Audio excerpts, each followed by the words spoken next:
ये लिया हमने, यही एरिया रहेगा टीएमजे जॉइंट का जो एरिया वही एरिया रहेगा, तो जिसको हमको हाथ पर रखना और ये ऊपर की तरफ हमें फोर्स अप्लाई करना, ये हल्का सा बस। सर ऊपर के हाथ से फोर्स नीचे नीचे से सपोर्ट है, सपोर्ट है। सपोर्ट है, इसमें कुछ भी फोर्स नहीं। सर यहाँ देखो, हाँ जी,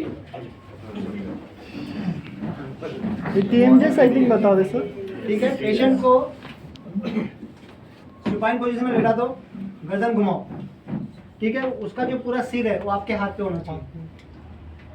अभी आप नीचे की तरफ अगर दबाएंगे, देखिए ये हाथ पीना हाइपर पीना, ये आपके टीएमजे पे आएगा इस तरह से, ये एक, ये आया एक, ठीक है।